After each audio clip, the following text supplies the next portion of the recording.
മാഷെ, ജമ്മു കാശ്മീർ ഹൈക്കോടതിയുടെ ഒരു സുപ്രധാന വിധി, അതായത് പാക് അധിനിവേശ കാശ്മീർ ഇന്ത്യയുടെ ഭാഗമാണ് എന്നാണ് പറയുന്നത്. അതുകൊണ്ട് തന്നെ വ്യാപാരം അന്തർ സംസ്ഥാന വ്യാപാരമായിട്ട് കണക്കാക്കുമെന്ന് കൂടി പറയുന്നുണ്ട്. ഇത് പലർക്കും ദഹിക്കില്ലല്ലോ. അല്ല, അതിൽ ദഹനക്കേടിന്റെ പ്രശ്നമല്ല. അത് 2008 മുതൽ ഹൈക്കോടതിയിൽ അവിടെ ജമ്മു കാശ്മീർ ഹൈക്കോടതി നിലനിന്ന ഒരു കേസാണ്. ഇന്നലെ ഒരു ഡിവിഷൻ ബെഞ്ചിന്റെ വിധിയാണ്. ജസ്റ്റിസ് സഞ്ജീവ് കുമാറും ജസ്റ്റിസ് സഞ്ജയ് പരിഹാറും രണ്ടുപേര് ചേർന്നുള്ള ഒരു ഡിവിഷൻ ബെഞ്ചിന്റെ വിധിയാണത്. അവർ ചോദിക്കുന്ന ആ രണ്ടു കൂട്ടരും അപ്പുറത്തുനിന്ന് POKയിൽ നിന്ന്, അതായത് POKയും JNKയും തമ്മിൽ, ജമ്മു കാശ്മീരും പാക് അധീന കാശ്മീരും തമ്മിലുള്ള വ്യാപാരം, ഒരുപാട് വ്യാപാരികൾ ഈ ബോർഡർ കടന്നു പോകുന്നുണ്ട്.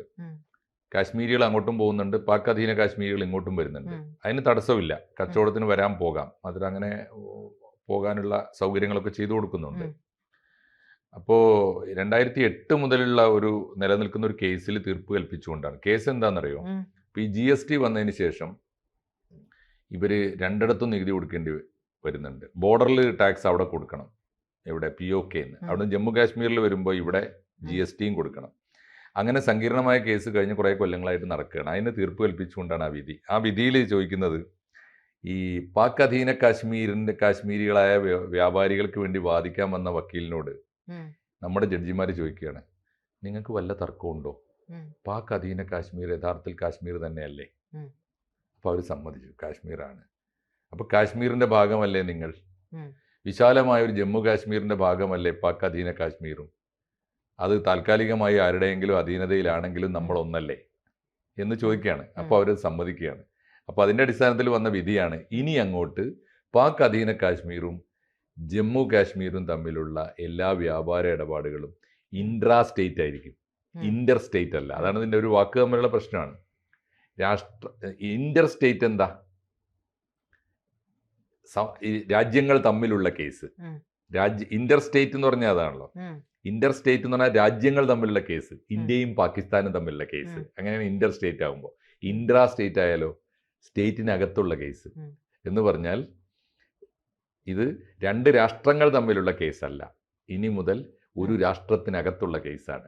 എന്ന് പറഞ്ഞാൽ പാക് അധീന കാശ്മീരിനെ ഇന്ത്യയുടെ ജമ്മു കാശ്മീരിൻ്റെ ഭാഗമായി ഏറ്റവും ചുരുങ്ങിയത് GSTയിൽ അംഗീകരിച്ചു. അതെന്തിൻ്റെ സൂചനയാണ്? ഇത് നമ്മൾ പലപ്പോഴും പറഞ്ഞു വരുന്നൊരു ഇഷ്യൂ ആണ്. കാശ്മീരികൾ എപ്പോഴും, മീൻസ് പാക് അധീന കാശ്മീരിൽ പെട്ടുപോയെങ്കിലും അവരെപ്പോഴും ഇന്ത്യയുടെ നിയമങ്ങളെ അംഗീകരിക്കാൻ താല്പര്യമുള്ളവരാണ്. ഇതാണ് കുറെ കൂടി പ്രോഗ്രസീവ് എന്നും ഇതാണ് കുറെ കൂടി ശരിയെന്നും അവർക്ക് ധാരണയുണ്ട്. ഇപ്പൊ ജമ്മു കാശ്മീർ ഹൈക്കോടതിയിൽ വന്നൊരു കേസിൽ പാക് അധീന കാശ്മീരികൾ ഞങ്ങൾ വ്യാപാര നിയമങ്ങളിലെങ്കിലും ഇന്ത്യൻ കാശ്മീരിന്റെ ഭാഗമാണെന്ന് സമ്മതിച്ചാൽ അതൊരു തുടക്കമാണ്, ഒരു നല്ല സൂചനയാണത്. അതുകൊണ്ടാണ് അതിന് വാർത്താ പ്രാധാന്യമുള്ളത്. അല്ലെങ്കിൽ വാർത്തയില്ലല്ലോ. ഇപ്പൊ വേറൊരു സ്റ്റേറ്റിലാണെങ്കിൽ ഇത് വാർത്തയല്ല. മനസ്സിലായില്ലേ? ഇപ്പോൾ ഇന്ത്യയും വേണമെങ്കിൽ കേരളവും തമിഴ്നാടും തമ്മിൽ കേസ് ഉണ്ടാവാം, കേരളയും കർണാടകയും തമ്മിൽ ഇത്തരം കേസ് വരാം. അവിടെ GST അടച്ച് ഇവിടെയും GST അടക്കേണ്ടി വരുന്ന അവസ്ഥ. അത് പിന്നെ പ്രത്യേകിച്ച് വരുന്നത് ഇത് കാശ്മീർ ആയതുകൊണ്ടും അപ്പുറത്ത് മറ്റൊരു രാജ്യമായതുകൊണ്ടുമാണ്. പക്ഷേ മറ്റൊരു രാജ്യമാണെന്ന് പരക്കെ വിശ്വസിക്കുമ്പോഴും കാശ്മീരികൾ അത് വിശ്വസിക്കുന്നില്ല. പാക് അധീന കാശ്മീരിലുള്ളവരും അവർ ഇന്ത്യക്കാരാണെന്ന ബോധമുണ്ട് അവർക്ക് എന്നർത്ഥം. അതിൽ ഒരു പരിധി കൂടി കടന്നാൽ നമ്മുടെ ഒരു വിശാല കാശ്മീർ ഉണ്ടല്ലോ, വിശാല കാശ്മീർ എന്ന ഒരു ധാരണയിൽ നേരത്തെ ഉണ്ടായിരുന്നത്, ഞങ്ങൾക്ക് കാശ്മീരിൽ ഉണ്ടായിരുന്നൊരു വാദം ഞങ്ങൾ സ്വതന്ത്ര കാശ്മീരാണെന്നാണ്. ഞങ്ങൾ ഇന്ത്യയുടെയും ഭാഗമാകുന്നില്ല, പാകിസ്ഥാന്റെയും ഭാഗമാകുന്നില്ല, ഞങ്ങൾക്ക് ആസാദി കാശ്മീർ മതി എന്നായിരുന്നു അവരുടെ വാദം. ഇപ്പൊ അതും മാറി വരികയാണ്. ഇപ്പൊ അവര് പാകിസ്ഥാൻ പാക് അധീന കാശ്മീർ പോലും ആഗ്രഹിക്കുന്നത് ഇന്ത്യയുടെ ഭാഗമാകാനാണ്, ഇന്ത്യയോട് വ്യാപാരം നടത്താനാണ്. അതാണ് അതിന്റെ ഒരു സൂചന. ഇതിപ്പോ നേരത്തെയും പറയുന്നുണ്ടല്ലോ, പാക് അധീന കാശ്മീർ നമ്മുടേതാണ്, നമ്മളിലേക്ക് വന്നു ചേരുമെന്ന് വളരെ ആർജവത്തോടെയാണ് നമ്മുടെ കേന്ദ്രം പലപ്പോഴായിട്ട് പറഞ്ഞിട്ടുള്ളത്. അപ്പൊ അതിലേക്കുള്ള ഒരു വഴി തുറക്കൽ മാത്രമല്ലേ ഇത്? അല്ല, അത് വഴി തുറക്കും, തീർച്ചയായിട്ടും വഴി തുറക്കും. മാത്രമല്ല ഒരു ജനത അത് ആഗ്രഹിക്കുന്നു എന്നാണ്. ഇപ്പൊ നമ്മൾ പറയാറുണ്ടല്ലോ, പണ്ട് നമ്മൾ വാഗ്ദാനം ചെയ്ത ഒരു പ്ലബിസൈറ്റ്, ഒരു ഹിതപരിശോധന നടത്തുക എന്ന് വിചാരിച്ചോളൂ.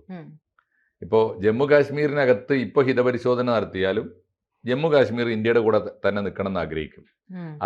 അതേ സമയത്ത് ആ വിഭജനകാലത്ത് പാകിസ്ഥാനകത്ത് പെട്ടുപോയ POK ഉണ്ടല്ലോ, പാക് അധീന കാശ്മീർ, അവിടെ ഒരു ഹിതപരിശോധന നടത്തിയപ്പോൾ എന്തായിരിക്കും സ്ഥിതി? അവർക്ക് പാകിസ്ഥാൻ വേണ്ടി വരില്ല, അവർക്ക് പാകിസ്ഥാന്റെ കൂടെ നിൽക്കണം എന്ന് അവർ പറയില്ല. ഒരു ഭൂരിഭാഗം ഒരു സ്വതന്ത്ര പലപ്പോഴായിട്ട് കാശ്മീർ അവർ പറഞ്ഞിട്ടുണ്ടല്ലോ. പറയില്ല. അവർ ഭൂരിപക്ഷവും പറയാൻ പോകുന്നത് ഇന്ത്യയുടെ കൂടെ നിന്നാൽ മതി എന്നാണ്. അതുകൊണ്ട് അതിൻ്റെ ഒരു സൂചനയായിട്ട് വേണം ഇതിനെ കാണാൻ. ഉം.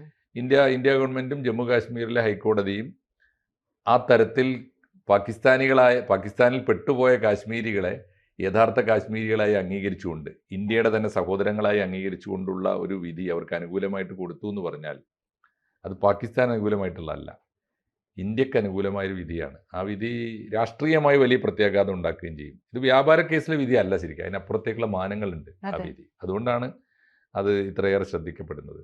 അതിപ്പോ ഇങ്ങനെ വരുമ്പോൾ സ്വാഭാവികമായും പാകിസ്ഥാൻ അതൊരു അസഹിഷ്ണുത ഉണ്ടാക്കാനുള്ള സാധ്യതകൾ ഏറെയാണല്ലോ.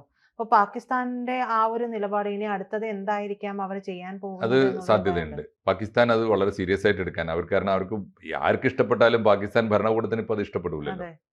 അപ്പോൾ സംഭവിക്കാൻ പോകുന്നത് ഒരു പക്ഷേ പാക് അധീന കാശ്മീരിൽ നിന്ന് ജമ്മു ആൻഡ് കാശ്മീരിലേക്കുള്ള ബിസിനസ്സുകളെ, വ്യാപാരികളെ തടസ്സപ്പെടുത്താനുള്ള നീക്കങ്ങൾ വരാം. ഒന്ന്, ഇനി അത്തരം കച്ചവടം വേണ്ട, നിങ്ങൾ പോയി ഇപ്പോൾ ഇന്ത്യക്ക് കൂറ് പ്രഖ്യാപിക്കാൻ തുടങ്ങിയിട്ടുണ്ട്, അത് വേണ്ട എന്ന് വരാം.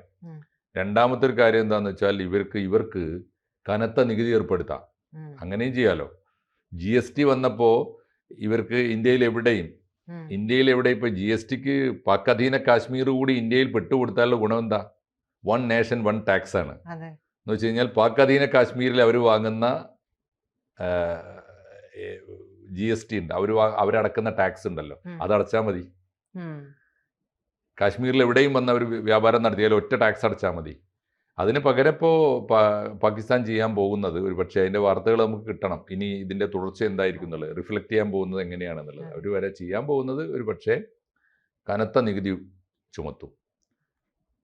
പാകിസ്ഥാനിൽ നിന്ന് ഇന്ത്യയിൽ വന്ന് വ്യാപാരം നടത്തുന്നവർക്ക് ഇപ്പോൾ ഇദ്ദേഹം ട്രംപൊക്കെ ചെയ്യുന്നത് പോലെയുള്ള കനത്ത താരിഫോ ടാക്സോ ഒക്കെ ഏർപ്പെടുത്താം. ഇന്ത്യയുമായിട്ടുള്ള വ്യാപാരം നിരുത്സാഹപ്പെടുത്താൻ ഉള്ള നിയമങ്ങൾ പാകിസ്ഥാൻ കൊണ്ടുവരാനിടയുണ്ട്. അങ്ങനെ വന്നാലും അത് പാകിസ്ഥാനെ തന്നെ തിരിച്ചടിക്കും.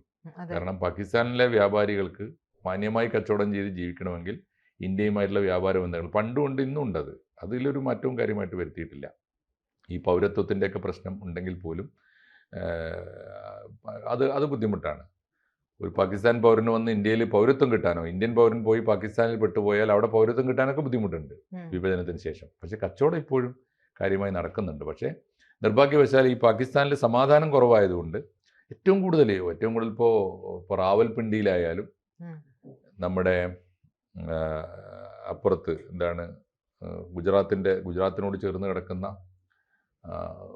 സിന്ധിൽ ഒക്കെ ആയാലും എവിടെ ചെന്നാലും ഈ കച്ചവടക്കാർ, അവിടുത്തെ വ്യാപാരികൾ, കച്ചവടക്കാരൊക്കെ പഴയ ഇന്ത്യക്കാർ തന്നെയാണ്.